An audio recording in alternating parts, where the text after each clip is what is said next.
যে ঘটনা ঘটেছে, সেই ঘটনাকে যারা ফুলিয়ে ফাঁপিয়ে এবং বিভিন্নভাবে শিক্ষার্থীদেরকে উস্কানি দেওয়ার চেষ্টা করেছে, আমরা মনে করি ওই পক্ষ চাকসু বানচাল করার জন্য চেষ্টা করছে। চট্টগ্রাম বিশ্ববিদ্যালয়ের আসন্ন কেন্দ্রীয় ছাত্র সংসদ বা চাকসু নির্বাচনের সম্প্রতি পরিস্থিতি লইরে আজ এই দুইটা প্রশাসনিক ভবনের সামনে এক সংবাদ সম্মেলন অনুষ্ঠিত হয়। সংবাদ সম্মেলনে জানানো গত 30 ও 31 আগস্ট বিশ্ববিদ্যালয় ক্যাম্পাসত সহিংসতার ঘটনায় বহু শিক্ষার্থী আহত হয়ে এখনো চিকিৎসাধীন আছে। এই ঘটনার বিচার বিভাগীয় তদন্ত দাবি করা হয়। চাকসু নির্বাচন লইয়ে ঘোষিত গঠনতন্ত্র ও প্রশাসনের বিভিন্ন সিদ্ধান্ত লইরে একাধিক বিষয় তুলে ধরা হয়।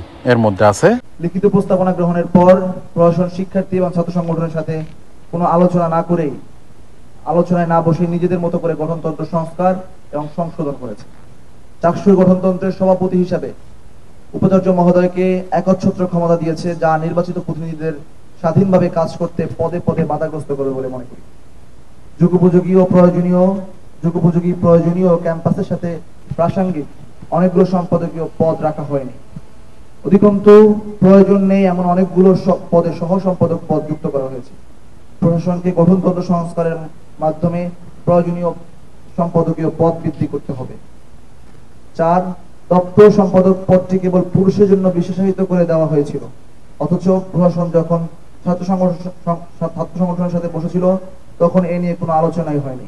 ফলে প্রশাসনের একটি পক্ষ তাদের মদতপুষ্ট ছাত্র সংগঠনকে দিয়ে এই বলে প্রোপাগান্ডা চালিয়েছে যে ছাত্র শিবিরের পরামর্শেই এই ধরনের সিদ্ধান্ত নেওয়া হয়েছে। পরবর্তীতে সবকিছু জানার পরও প্রশাসন তা স্পষ্ট করেনি, বরং ছাত্র শিবিরের বিরুদ্ধে ধারাবাহিক প্রোপাগান্ডা ছড়াতে সহায়ক ভূমিকা রেখেছে। আমাদের দাবি, গঠনতন্ত্র সংশোধনের কমিটিতে কেন দপ্তর সম্পাদক পদটি পুরুষের জন্য বিশেষায়িত করা হয়েছিল সেটি অবশ্যই প্রকাশ করতে হবে। প্রশাসনের এটাও প্রকাশ করতে হবে যে নারীদের প্রতি বিদ্বেষপ্রসূত এ ধরনের ঘৃণ্য কাজ যারা করেছে তাদের উদ্দেশ্য কি। ছাত্র শিবিরকে প্রোপাগান্ডার মাধ্যমে নারী বিদ্বেষী হিসাবে ফ্রেমিং করা, নাকি নিজেদের নারী শিক্ষার্থীদের প্রতি বিদ্বেষ নিয়ে এ কাজ করেছে তাও স্পষ্ট করতে হবে। পাশাপাশি তাদেরকে স্ব পদ থেকে পদত্যাগ করতে হবে। 5, প্রশাসন কোনো সংগঠনের সাথে আলোচনা না করেই বিশেষ একটি সংগঠনের একপাক্ষিক সুবিধা দিতে ভোটার ও প্রার্থীদের বয়স সীমা তুলে দিয়েছে। আগামী 24 ঘন্টার মধ্যে প্রশাসনকে এই ধরনের একপেশে সিদ্ধান্তের ব্যাখ্যা স্পষ্ট করতে হবে। আমরা মনে করি একটি দলের নেতাদের ছাত্রত্ব ফিরিয়ে দেওয়া নিয়ে কোনো আলোচনা ছাড়াই তাদেরকে নির্বাচনে অংশগ্রহণের সুযোগ করে দেওয়ার জন্যই বয়স সীমা তুলে দেওয়া হয়েছে। 6, ছাত্রলীগের সন্ত্রাসীদের কোনো ধরনের বিচার না করায় তারা ক্যাম্পাসে অবাধে বিচরণ করছে এবং বিভিন্ন সংগঠনের আশ্রয় প্রশ্রয়ে চাকসু নির্বাচনের প্রস্তুতিও নিচ্ছে। জুলাই বিপ্লব পরবর্তী ক্যাম্পাসের জন্য এর থেকে লজ্জা আর কিছু হতে পারে না।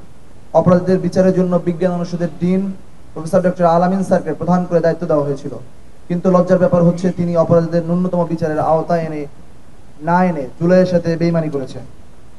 আমরা মনে করি মানবিক বিবেচনায় ছাত্রত্ব ফিরিয়ে দেওয়া শিক্ষার্থীদের সুযোগ একাডেমিক পরিসরে সীমাবদ্ধ রাখা যেতে পারে, অন্যথায় এটা প্রমাণিত হবে যে তাদের কেবল চাকসু নির্বাচনে অংশগ্রহণের জন্যই ছাত্রত্ব ফিরিয়ে দেওয়া হয়েছে, যা ছাত্র সমাজ মেনে নেবে না। 8, গঠনতন্ত্রে উল্লেখিত চাকসুর বিভিন্ন কমিটিতে সভাপতিকে সীমাহীন ক্ষমতা দেওয়া হয়েছে। আমরা মনে করি সভাপতির ক্ষমতা হ্রাস করে নির্বাচিত সহসভাপতি, সাধারণ সম্পাদক এবং সংশ্লিষ্ট সম্পাদকদের ক্ষমতা বৃদ্ধি করা প্রয়োজন। 9, নির্বাচন কমিশনের অধিকাংশ সদস্য সরাসরি একটি বিশেষ দলের রাজনীতির সাথে জড়িত থাকা অবস্থায় নির্বাচনের লেভেল প্লেইং ফিল্ড নিশ্চিত নিয়ে আমরা শঙ্কিত। নির্বাচন কমিশনের দায়িত্ব থাকা প্রফেসর জাহিদুর রহমান চৌধুরী, তিনি প্রকাশ্য ছাত্র শিবির সহ তার মতের বিরোধী সকলের বিরুদ্ধে বিদ্বেষ পোষণ করেন। এমন একজন শিক্ষক নির্বাচন কমিশনে থাকলে সেই নির্বাচন সুষ্ঠু হওয়া সম্ভব নয়। সুষ্ঠু নির্বাচনের স্বার্থে নির্বাচন কমিশনকে নিরপেক্ষ করতে হবে। 10, আমরা গভীর উদ্বেগের সাথে লক্ষ্য করছি একটি পক্ষ প্রশাসনের সকল ব্যর্থতার দায় ইসলামী ছাত্র শিবিরের উপরে চাপানোর ব্যর্থ চেষ্টা চালাচ্ছে। প্রশাসনের ভিতরে থাকা একটি পক্ষ নিয়মিত বিতর্কিত কর্মকাণ্ড করে তাদের মদতপুষ্ট ছাত্র সংগঠনকে দিয়ে এই কার্যক্রমে ছাত্র শিবির জামাত শিবির বলে প্রচার করছে, কিন্তু দেখা যায় ওই বিতর্কিত কর্মকাণ্ডের দায়িত্বে থাকা শিক্ষকগণ বিএনপির রাজনীতির সাথে সম্পৃক্ত। যেমন চাকসুর গঠনতন্ত্রে দপ্তর সম্পাদক পদে পুরুষের জন্য সংরক্ষিত করা, জুলাই এক্সিবিশনে রিস্কাওয়ালার ঐতিহাসিক যে ছবি ছিল সেই ছবিতে দাঁড়িপাল্লা মার্কা যুক্ত করা। সংবাদ সম্মেলনত জানানোই দ্রুত সময়ের মধ্যে এইসব অমীমাংসিত বিষয়ের নিষ্পত্তি করা গেলে নির্ধারিত সময়ে সুষ্ঠু অংশগ্রহণমূলক ও গ্রহণযোগ্য চাকসু নির্বাচন আয়োজন করা সম্ভব হইব। Shoaib Rahman, C plus TV, Chittagong.